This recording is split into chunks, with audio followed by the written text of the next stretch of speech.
Conserva la voz. Análisis sobre los hechos que hacen noticia en Estados Unidos, América Latina y el mundo. That America will never be a socialist country. Conserva la voz. Un espacio no apto para lo políticamente correcto o socialmente aceptable. La fuerza del cielo nos acompañe y ¡viva la libertad, carajo! Conserva la voz. Tu voz sin censura. Se ponen en la solapa el pin de la Agenda 2030, que no es más que la renuncia a nuestra soberanía. Con ustedes su anfitrión, Freddy Silva. ¿Qué tal, amigos? Reciban todos un caluroso y fuerte abrazo en este nuevo episodio de su podcast Conserva la Voz. Estamos en martes 6 de enero de este 2026. Soy Freddy Silva desde Tampa, Florida. Buenos días, buenas tardes, buenas noches, donde quiera que nos vean y escuchen. Sean bienvenidos. Para hoy, bastante información que compartir y creo que todavía vamos a ir remarcando lo que está pasando con este tema de Venezuela. Antes de terminar nuestra programación del día de ayer, mencionábamos que ya Nicolás Maduro se había declarado inocente, que Cilia Flores también se había declarado no culpable o completamente inocente según las declaraciones. Hay muchos quienes han estado dando distintos tipos de versiones sobre lo que pasó dentro de la corte allá en Nueva York. Algunos tratan de, pues usted sabe, ¿no? Hacer un poco de llenar espacio de los principales medios de comunicación. Muchos hablaban de lo que transmitía en su lenguaje corporal. Algunos indicaban que Maduro entró prepotente, que cuando se le empezó a leer los cargos de los cuales se le acusaba, él decía que, y a viva voz, incluso enérgico o enojado, que él se declaraba una persona secuestrada. ¿Se da cuenta? Y pues lo reitero, él ha dicho que es una persona inocente. Y claro, lo interesante es que sinvergüenzas como este, por mucho que traten de decirle a sus seguidores, a esos fanáticos zurdos, a esos socialistas acérrimos, esa gente que no piensa, solamente obedece como una buena raza ovejuna, lo bueno es que hay millones de venezolanos en el mundo que han ido publicando las situaciones en las cuales se han ido enfrentando. Yo creo que a las manifestaciones que se hicieron el fin de semana, donde increíblemente aparecieron tantos defensores de Nicolás Maduro, pues no habían venezolanos. Si usted revisa, por ejemplo, a los periodistas independientes de España, la gente que salía a protestar, no había un solo venezolano. Imagínese. Todo el mundo que estaba ahí, que levantaba pancartitas y que gritaba en contra de los Estados Unidos, a favor de Maduro, no había un solo venezolano que dijera, pues bueno, yo estoy en contra de que hayan vulnerado la soberanía de mi país o el derecho internacional o quién sabe qué otras cosas. Igual pasó aquí en los Estados Unidos. Hay gente que simplemente porque tiene boca salió y dijo, bueno, yo voy a protestar, total, somos del Partido Demócrata, somos la izquierda radical, somos el Partido Progresista, pues tenemos que ir a oponernos a lo que está haciendo el presidente Trump y solo por ser oposición, y ya está. Y lo mismo hicieron los activistas demócratas, o sea, los que son parte ya sea de la Cámara de Representantes. El activismo está ahí, igual los principales medios de comunicación. Trataron de mostrar, según ellos, los dos lados de la moneda, que hay una persona que está en contra y una persona a favor, pero sin embargo, cuando le preguntan a la persona que está en contra del arresto de Maduro, pues no son venezolanos. No pasaron un solo día allá. Igual pasó en México, en la Ciudad de México, que hicieron un montón de manifestaciones y que había por lo menos relativamente menos de un centenar. Los mismos venezolanos que se quedaron a vivir allá, que están varados allá, fueron y les dijeron, ¿eres venezolano? Pues dime, ¿de qué parte de Venezuela eres? ¿En qué lugar de tu región es donde no les ha afectado el chavismo con su totalitarismo? Y claro, esta gente sale huyendo o empieza a gritar improperios, a empujar al camarógrafo, al que les está preguntando. ¿Por qué? Porque saben que su manifestación es ilegítima, burda, estúpida, como todo lo que hacen los socialistas. Pero la verdad es una sola, y esa es la que prevalece. Los venezolanos, según los informes incluso internacionales, son alrededor de 8 a 9 millones los que terminaron yéndose de su país. No solamente por la persecución, no solo por la tortura, sino por la falta de oportunidades. Porque un país tan rico y beneficiado con tanto petróleo, con tantos recursos minerales, el oro, nada de esto estaba llegando a los venezolanos. Que esas imágenes que circulaban 2016, 2015, 18, 20, donde los venezolanos estaban buscando comida en los basureros, reflejaba una mala administración. Pero más allá de todo lo que pude haber visto en estos videos y que usted también, yo creo que aquí lo más grave es que estos se creyeron, estos chavistas, este cártel de los soles, se creyó con la autoridad de ser dueño de una nación. Se creyeron con el poder de someter y decidir sobre la vida. Y estoy siendo bastante claro. Estos decidían quién vivía y quién moría. ¿A quién le dejaban prosperar y a quién no?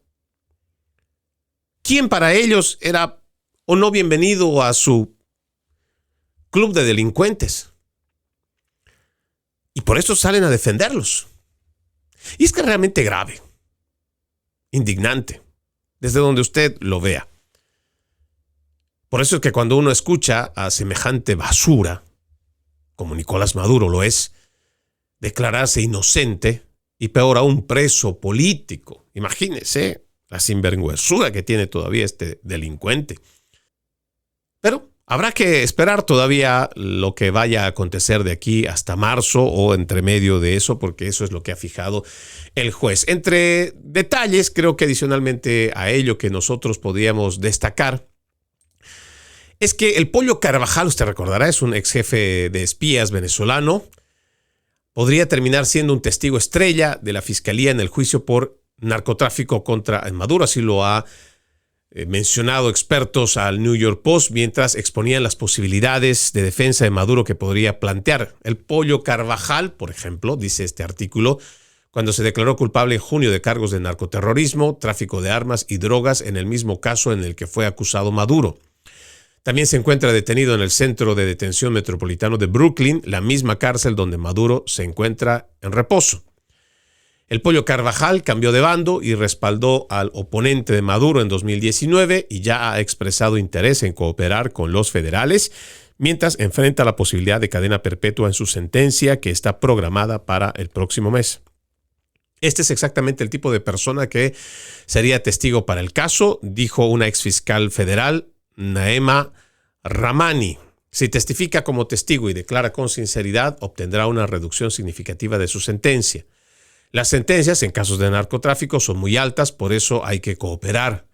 Dick Gregory, un fiscal que manejó un caso similar en Estados Unidos contra otro líder extranjero, Manuel Noriega, en 1988, sugirió que hay una buena posibilidad de que Carvajal sea testigo de esta acusación en contra de Maduro. Dijo: supongo que si hubiera firmado un acuerdo hace 6 meses, probablemente lo habrían estado preparando durante semanas y meses, tal vez. Los fiscales también tendrán como testigos a una serie de personas internas de Venezuela y narcotraficantes que estuvieron involucrados en el movimiento de la droga. Carvajal, de 65 años, un general retirado que era cercano al fallecido presidente del país, Hugo Chávez, fue acusado de usar su cargo para ayudar a contrabandear 12.300 libras de cocaína en un avión desde Venezuela a México en 2006 y recibió millones de dólares de narcotraficantes a cambio. Chávez eligió personalmente a Maduro para sucederlo, pero Carvajal terminó apoyando al oponente de Maduro, Juan Guaidó, respaldado por Estados Unidos, con la esperanza de un golpe de Estado que nunca ocurrió. Carvajal se declaró culpable de 4 cargos sin una promesa de indulgencia por parte de los fiscales en un probable intento de ganar su favor en el futuro. El abogado de Carvajal, Robert Feitel, dijo en el momento de su declaración que los federales no ofrecieron un acuerdo ni se acercaron a negociar. Bueno, según estos datos y según otros expertos, lo que se podría pensar es que la Fiscalía de los Estados Unidos, entre las acusaciones y toda la carpeta que ha presentado ante el juez, tiene, o posiblemente el Pollo Carvajal podría ser un importante aporte para llevar, no solo mantener tras las rejas a Maduro, sino incluso poder llegar a la pena máxima en cuanto a su sentencia. Lo importante de todo esto es que, otra vez, los Estados Unidos y su fiscalía tuvieron que haber formado un tremendo paquete en su investigación para presentarlo como evidencia y para poder procesar debidamente a Nicolás Maduro Moros, quien otra vez, esta blanca inocente palomita, se declara inocente. Los venezolanos ya saben quién es Nicolás Maduro, no necesito contárselo, y vamos a esperar a lo que vaya a ocurrir en las próximas semanas. Algo que también es interesante mencionar con relación a este caso de Nicolás Maduro es las declaraciones que hizo el día de ayer la líder venezolana de oposición, María Corina Machado. Ella tuvo una entrevista con Sean Hannity en Fox y ella reiteró, le voy a contar qué es lo que dijo. Le encantaría entregarle personalmente al presidente Trump su premio Nobel de la Paz, al tiempo que declaró que la audaz captura de Nicolás Maduro será recordada como el día en que la justicia derrotó a la tiranía. Es una entrevista que, si usted me lo pregunta, es bastante sincera, bastante genuina y que remarca no solamente que María Corina Machado no solo está pretendiendo llevar adelante un liderazgo, sino que ella está consciente de que la maniobra o la estrategia que está llevando el presidente Donald Trump es la correcta.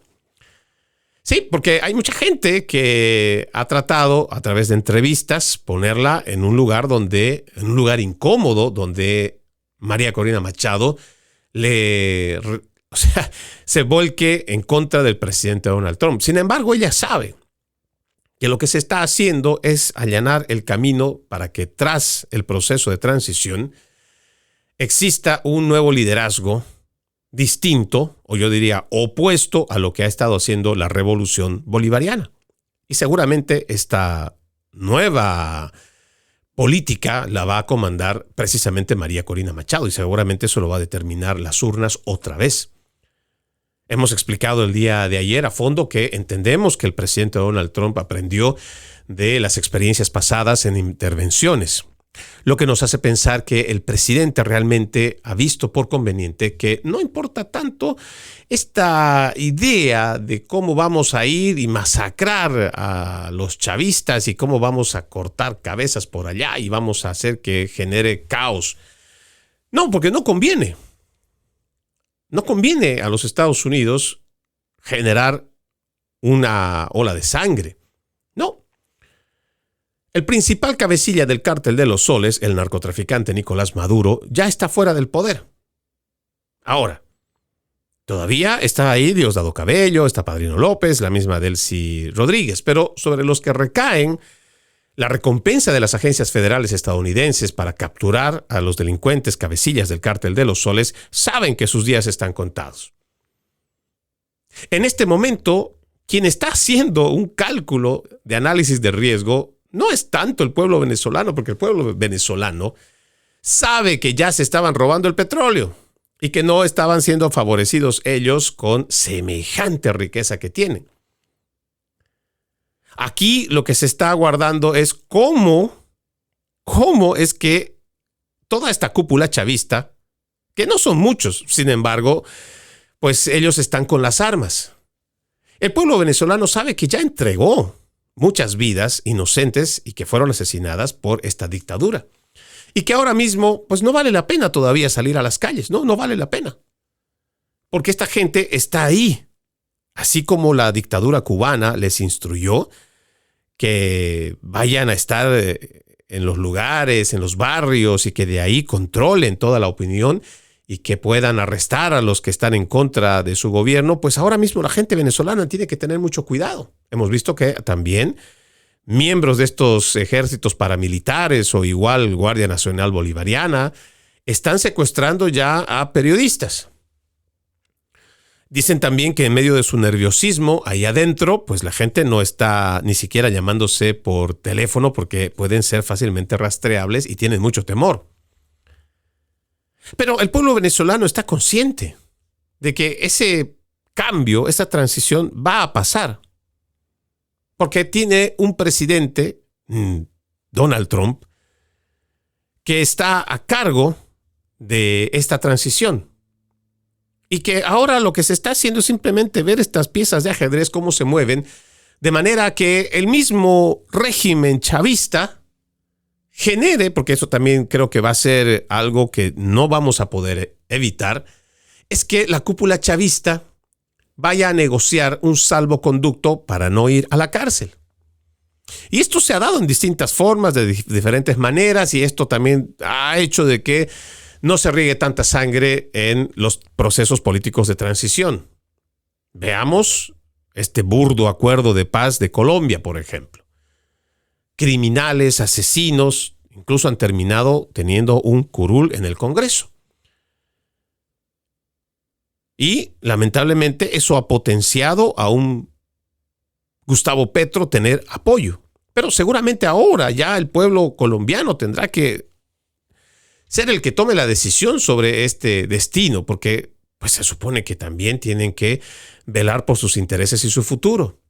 Lo mismo pasará con Venezuela. Por eso, cuando María Corina Machado es consultada sobre el presidente Trump, ella lo sigue apoyando. Incluso cuando públicamente dijo que ella todavía no está para ser la que reemplace o la que esté ahí en el poder. No. Y él lo dijo. Y es que todavía no tiene el respeto. Y es que todavía ahí dentro de Venezuela, por mucho que la gente deteste a esta narcodictadura, quiera incluso algunos vengarse, prefieren esperar al momento indicado. Y el proceso seguramente pasará por un Edmundo González Urrutia, quien va a llevar adelante unas nuevas elecciones. Es el único presidente electo y es el único presidente legítimo en las últimas elecciones que ganó las elecciones. Y habrá entonces que ver cómo se va a conformar, porque créanme, los zurdos cuando están a punto de perder el poder son capaces de matar, y lo último que se querrá es que más sangre inocente venezolana sea derramada. En todo caso, pues, si va a derramarse sangre, que sean de esos que torturaron, persiguieron, asesinaron. Que sea esa sangre la que se riegue, no la de la gente buena, no la de la gente inocente, no de la gente que solamente quiere salir adelante con su esfuerzo, con su sacrificio. Y vamos a ver. Yo por lo menos creo que me sumo a las palabras de John Fetterman, que es uno de los pocos demócratas sensatos, que también es un llamado a ver, esperemos. Hay un plan de por medio. Mentira lo que están diciendo los principales medios de comunicación de que Donald Trump no tiene un plan para Venezuela. Mentira. Lo que se quiere evitar en este momento es un baño de sangre y creemos que están yendo por el buen camino. Y hay una María Corina Machado, que sabe que en su momento va a ser la actora principal de este proceso de transición, donde una Venezuela realmente sea libre, donde su democracia sea restituida y donde el mismo pueblo venezolano termine con esa lacra, con esa basura chavista, con esos ideólogos malditos que son los que empobrecieron a la gente, persiguieron a la gente inocente, hicieron desaparecer a aquellos que estaban en contra de sus políticas. El mismo pueblo va a depurar, y de eso puedo estar completamente seguro. Y ahí ojalá no estemos escuchando otra vez a todos estos ideólogos zurdos izquierdistas estar hablando de derechos humanos. Esos derechos humanos que nunca se respetaron de las víctimas, nunca se atendieron de las víctimas de este chavismo. 26 años, por Dios. El Cártel de los Soles es un grupo de narcotraficantes, militares narcotraficantes, que están en el poder, que tienen las armas, que amedrentan a las personas, que se roban la riqueza de su país y empobrecen al resto de una nación. Una Venezuela libre es posible, lo creo, lo afirmo, lo decreto, lo anhelo con todo mi corazón. Pero ¿será posible que el venezolano también lo pueda pedir? ¿Pueda orar? pueda acompañar este proceso de transición de la mejor manera? El tiempo lo dirá. Vamos a la primera pausa en Conserva la Voz. Ya regresamos con más. Conserva la Voz. Conserva la Voz, un programa de información y análisis de los hechos más importantes que ocurran en el mundo. That America will never be a socialist country. Pero también sé que no es lícito eliminar una vida humana para resolver un problema. Se ponen en la solapa el PIN de la Agenda 2030, que no es más que la renuncia a nuestra soberanía. Conserva la Voz. Conserva la Voz. Continuamos con más de su podcast Conserva la Voz. Recuerde, usted puede ser parte de este programa. Escríbame a Freddy Silva Ayala en Facebook, igual que en Freddy Silva 80 Instagram, Freddy Silva TV en X, antes Twitter, TikTok y YouTube. Le agradezco que me ayude a compartir mi contenido. También lo invito a que vea loramediatv.com, loramediatv.com, un espacio donde encontrará información objetiva, además de este programa, muchos otros más. loramediatv.com, loramediatv.com.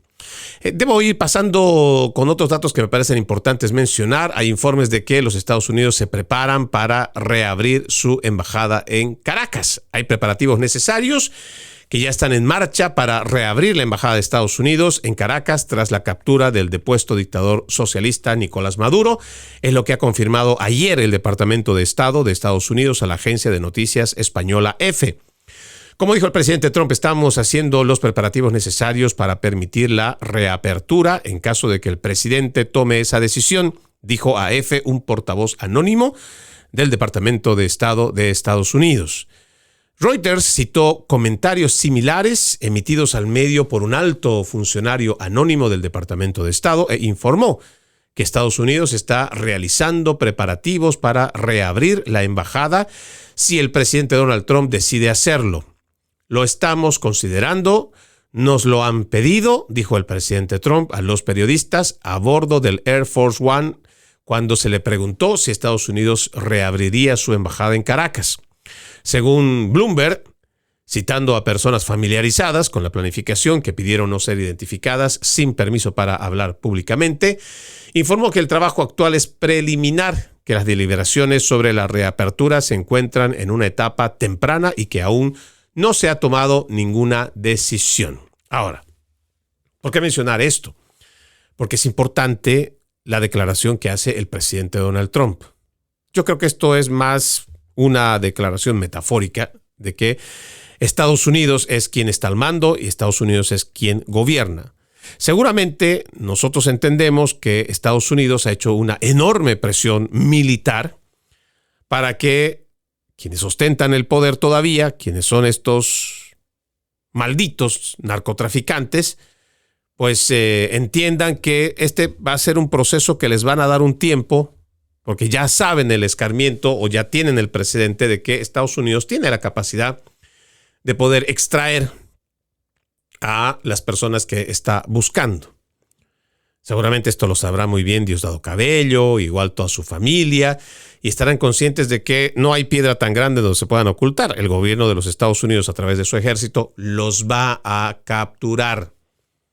Ahora, las palabras del presidente Trump, cuando él dice que necesitan acceso total a sus sistemas petroleros, que necesitan cooperación, además de Delcy Rodríguez, también es un indicativo de que se debe restablecer las vías diplomáticas para que exista este intercambio necesario para una futura inversión estadounidense, porque hay muchas empresas que, según el mismo Donald Trump ha dicho, se van a presentar para poder restablecer ese mal sistema, podrido sistema de refinería del petróleo. Y la promesa de esta administración es que a través de esas grandes inversiones, el volver a levantar la economía de los venezolanos, el volver a darle la importancia al sector privado, a permitirle que el ciudadano forje su destino, pues eso va a hacer que la prosperidad llegue para toda una nación. Una nación extremadamente rica, una nación que ha sido lamentablemente coartada de todas sus aspiraciones, no por falta de recursos, al contrario, por exceso de recursos que han sido ambicionados no solo por los que hoy todavía siguen con la dictadura, sino por otras naciones como Rusia, como China, como Irán, que se han visto beneficiadas y han buscado además el beneficio a través de esta dictadura. Vamos a ver en qué termina esta reapertura de la Embajada de los Estados Unidos.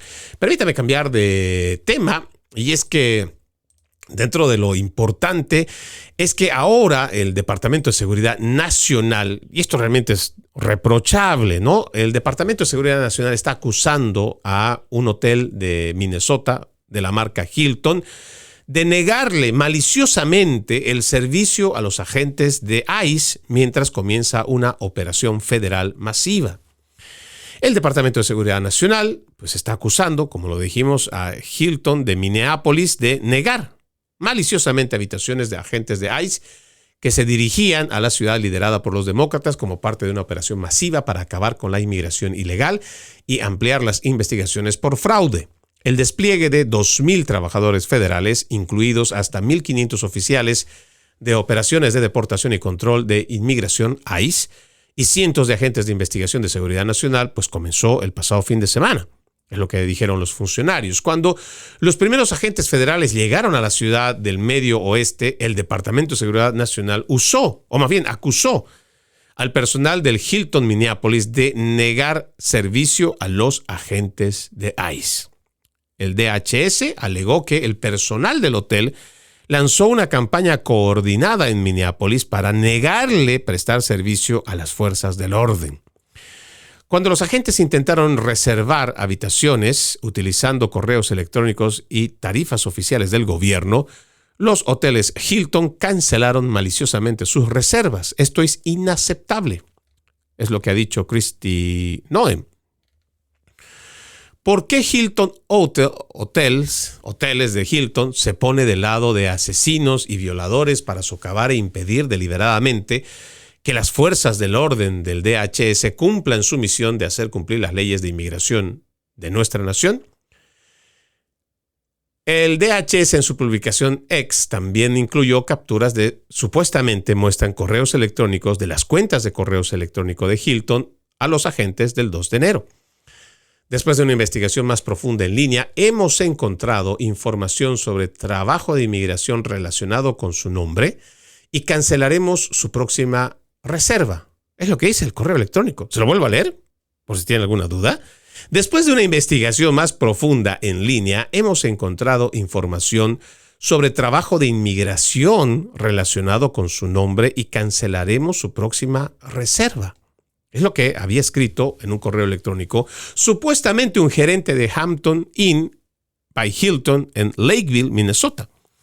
Hemos notado una afluencia de reservas del GOV realizadas hoy que eran para DHS y no estamos permitiendo que ningún agente de ICE o inmigración se quede en nuestra propiedad, dice el correo electrónico.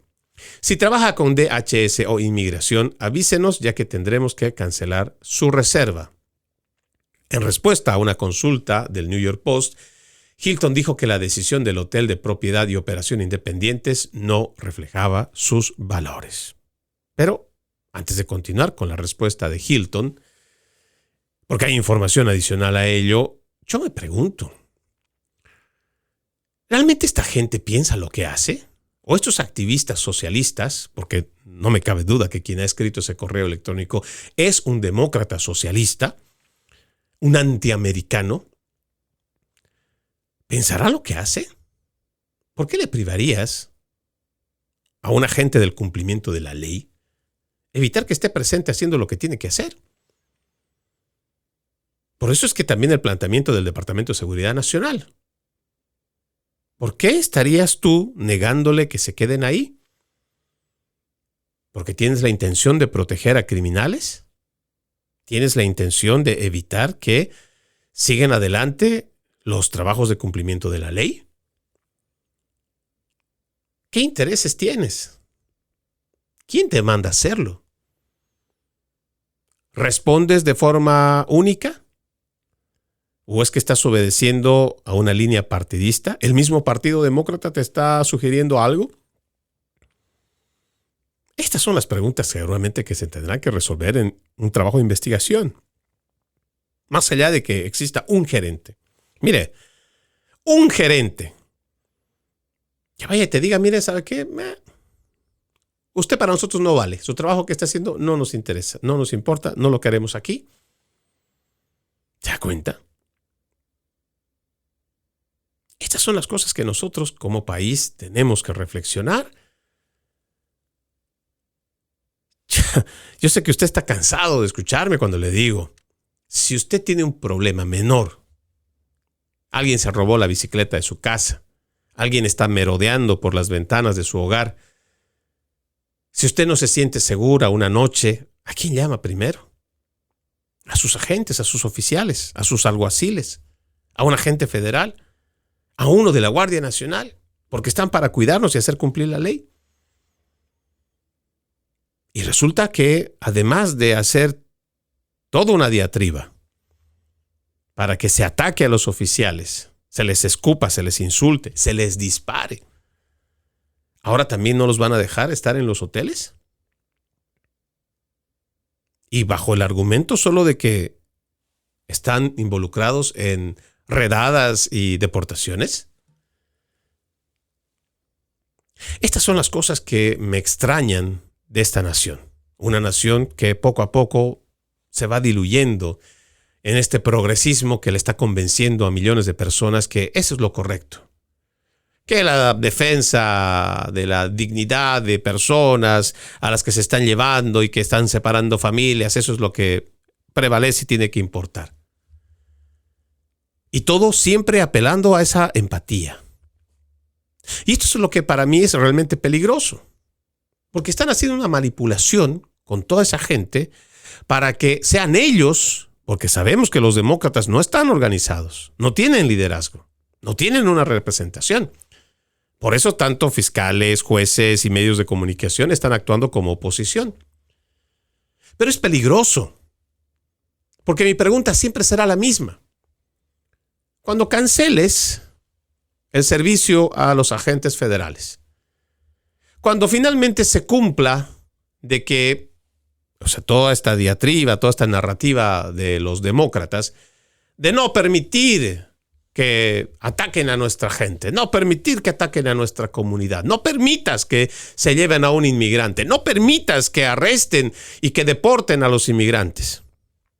Y cuando al fin se logre, y cuando al fin eviten que delincuentes se vayan del país, y cuando ya hayas fomentado que faltar a la autoridad, que faltar el respeto a nuestros agentes se establezca ya como una norma, ¿qué viene después? Pregúntense.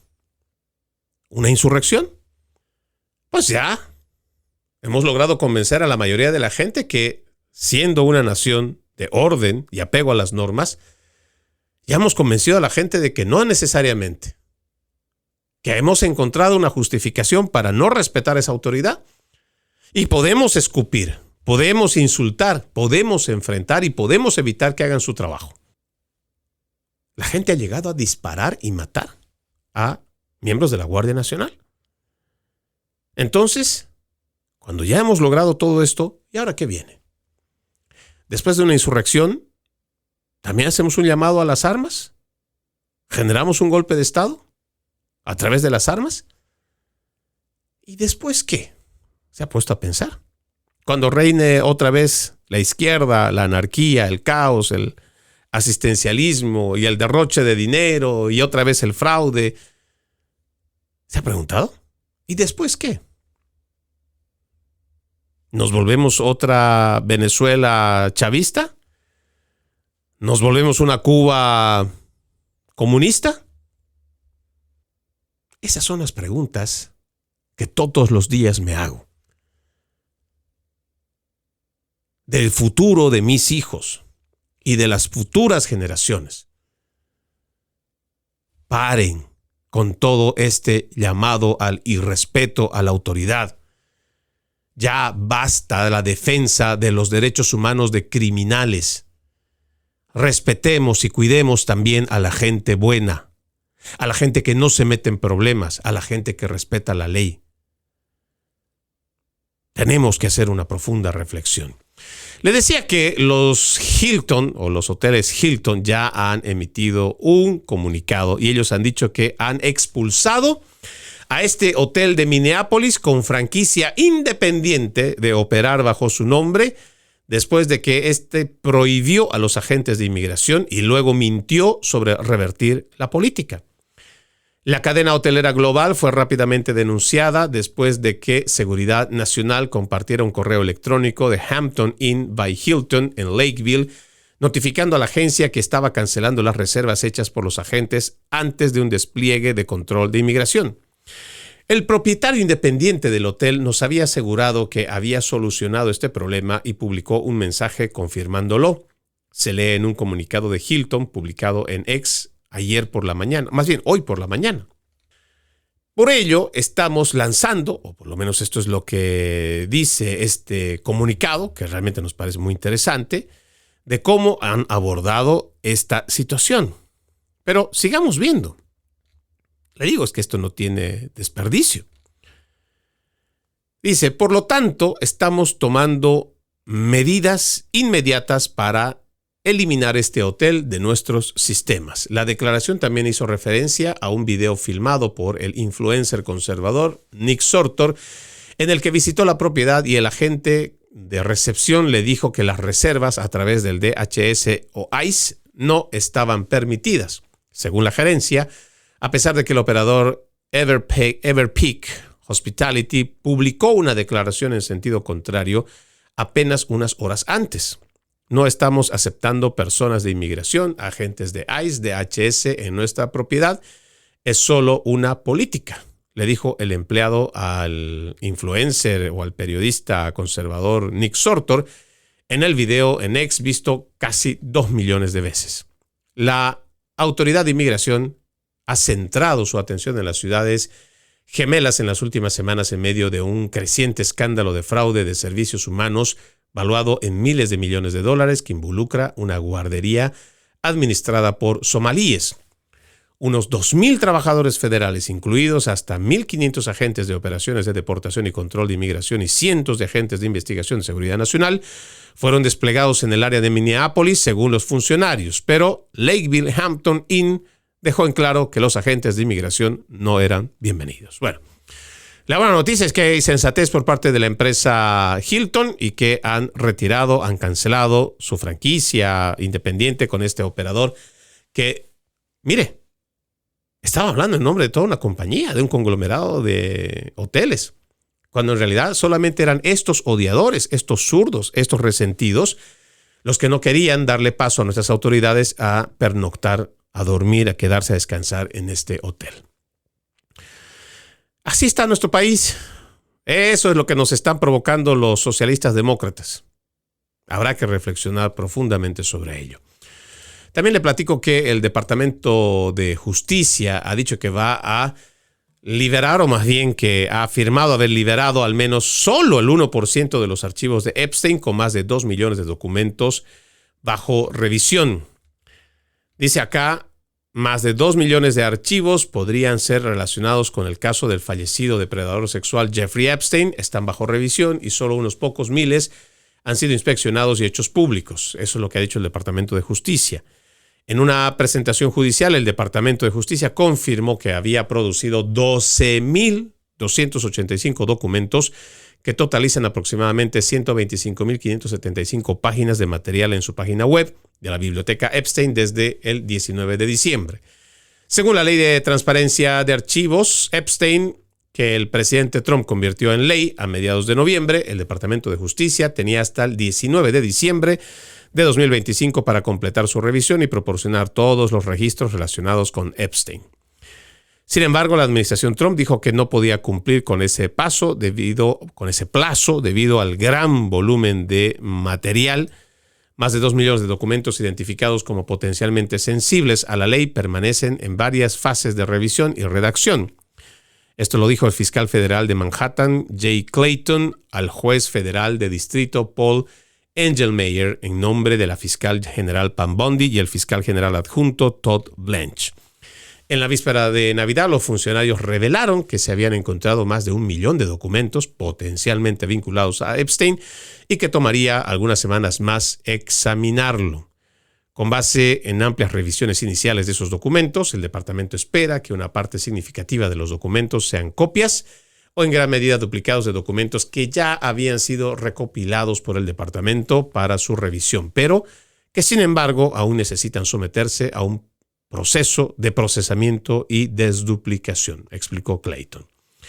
Bueno, sean peras o manzanas, todavía estamos al pendiente de lo que nos dé a conocer el Departamento de Justicia sobre este caso Epstein. Y otra vez, parece mentira, pero hasta el mismo gobierno del presidente Trump, que había dicho que para él es mucho mejor que de una vez por todas se centre la información en su trabajo, en su administración, y que se le deje de prestar atención a esta farsa montada por los demócratas, es lo que dijo Trump, pues parece que su administración no está del todo comprometida en liberar toda la información. No sé si es que es una situación de intereses de toda esta élite corporativa, el Deep State, la élite política privilegiada. Cualquiera sea el caso, nosotros tenemos la obligación de seguir presionando para que ese informe completo, todo, sea publicado. Sepamos específicamente quiénes son los depredadores sexuales, al igual que Jeffrey Epstein, porque si existe un caso de tráfico y trata de personas, de abusos sexuales contra menores de edad, si hay víctimas que han dado la cara, tiene que haber victimarios. Tiene que haber victimarios. Y queremos ver esos rostros, queremos ver esos apellidos, queremos que haya una condena pública, que existan procesos políticos, civiles, igual que penales, que estos desgraciados no sientan o no se sientan con la impunidad, que no sientan que se van a salir con la suya, que sepan que existe todavía un sistema de justicia que los puede procesar, o finalmente que nos digan la verdad, que el sistema de justicia no es independiente, que nuestro sistema de justicia está comprado precisamente por esa casta política privilegiada, corporativa, o igual el Deep State, y que no van a presentar ningún tipo de informe y que no van a dar a conocer ningún nombre. Y ya el pueblo estadounidense pues tomará una determinación. Pero seamos honestos, seamos claros y seamos transparentes.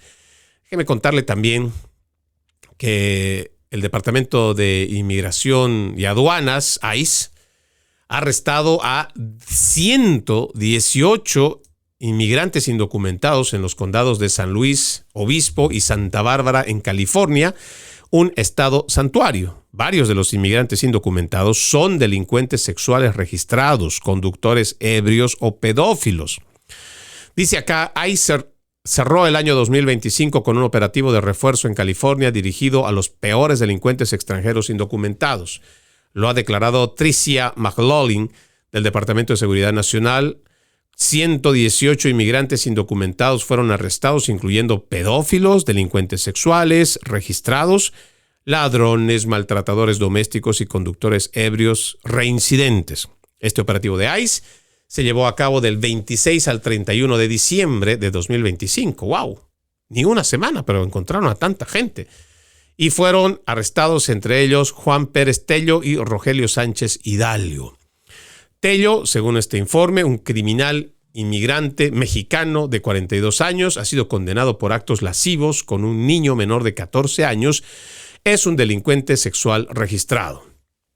Hidalgo, un inmigrante ilegal mexicano de 41 años, ha sido condenado también por actos lascivos con un niño menor de 14 años, es un delincuente sexual registrado, ha sido condenado por reingreso ilegal.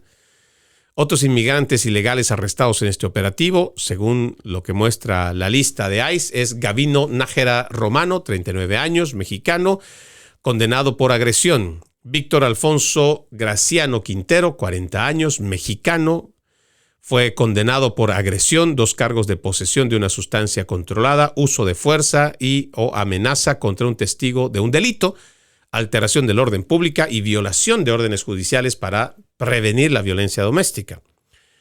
Filemón Diego Francisco, 38 años, declarado culpable de agresión con un arma mortal, no un arma mortal de fuego y amenaza de delito con la intención de aterrorizar. Raimundo Bojorges Méndez, de 47 años, de México, 4 condenas por conducir bajo estado del alcohol, el DUI, una de las cuales causó lesiones corporales y fue condenado por conducir con licencia suspendida. Misael Amador Cruz, 41 años, mexicano, condenado por conducir bajo los efectos del alcohol, fugarse, privación ilegal de la libertad y conducir sin licencia.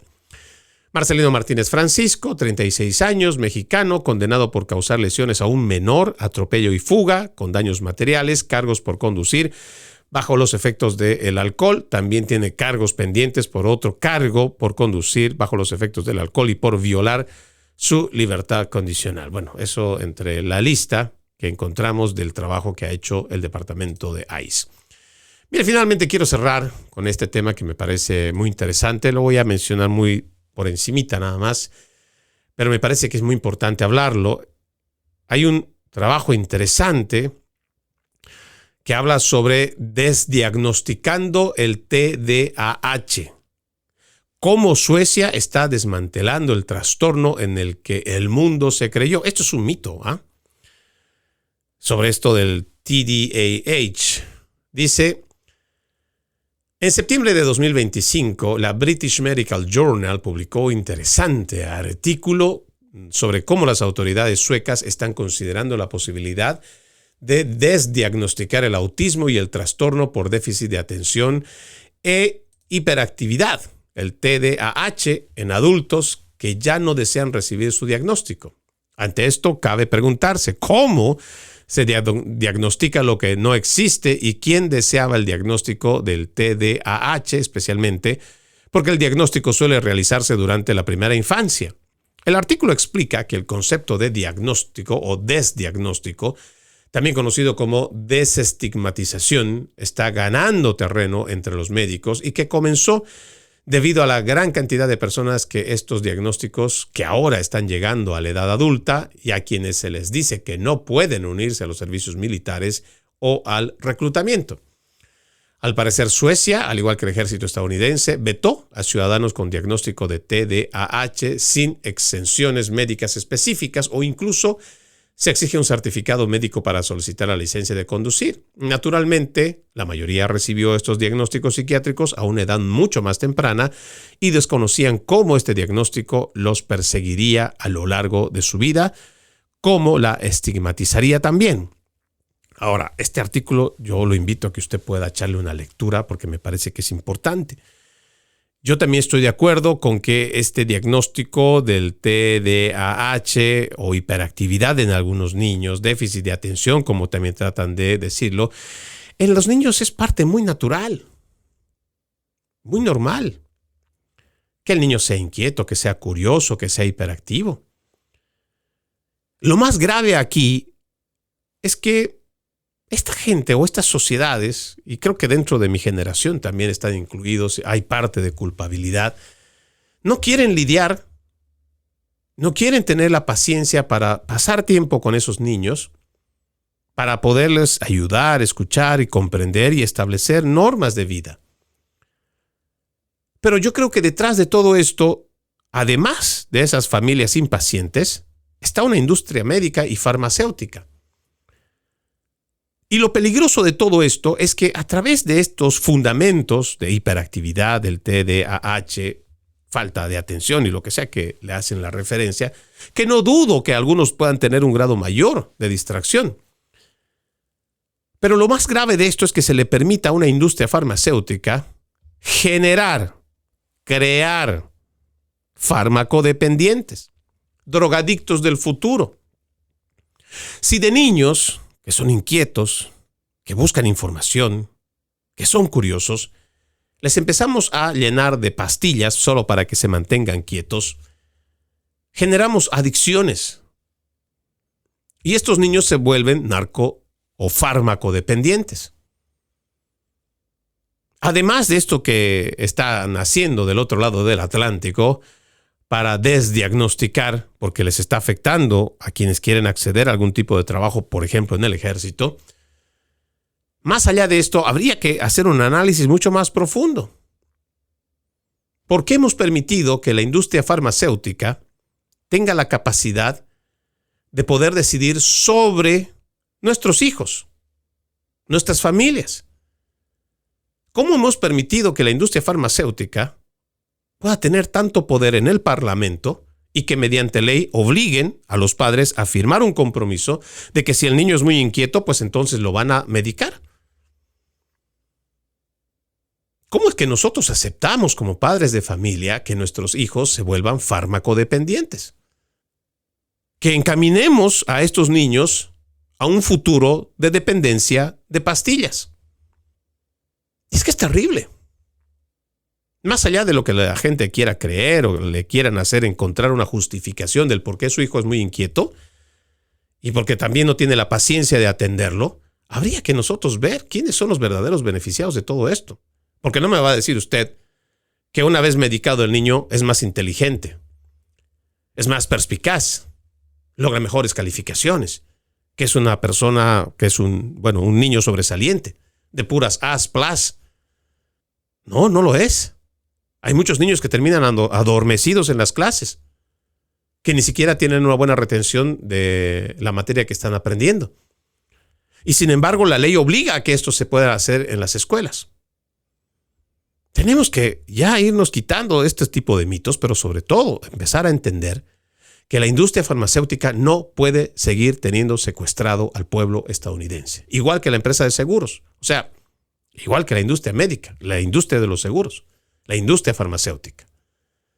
Tenemos que hacer una lucha más frontal, pero además más concienzuda y más reflexiva sobre lo que están haciendo estas industrias contra nuestras familias, pero especialmente contra nuestros niños. Soy Freddy Silva desde Tampa, Florida. Buenos días, buenas tardes, buenas noches, donde quiera que me hayan visto y escuchado. Antes de irme, permítanme hacer una lectura de la palabra. En aquel tiempo, al desembarcar Jesús, vio una numerosa multitud que lo estaba esperando y se compadeció de ellos porque andaban como ovejas sin pastor y se puso a enseñarles muchas cosas. Cuando ya atardecía, se acercaron sus discípulos y le dijeron: estamos en despoblado y ya es muy tarde. Despídete de la gente para que vayan por los caseríos y poblados del contorno y compren algo de comer. Él les replicó: denles ustedes de comer.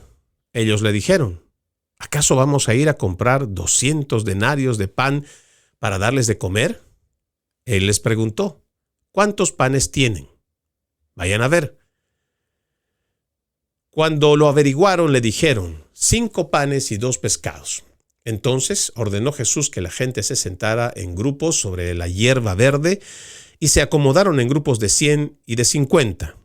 Tomando los 5 panes y los 2 pescados, Jesús alzó los ojos al cielo, bendijo a Dios, partió los panes y se los dio a los discípulos para que los distribuyeran.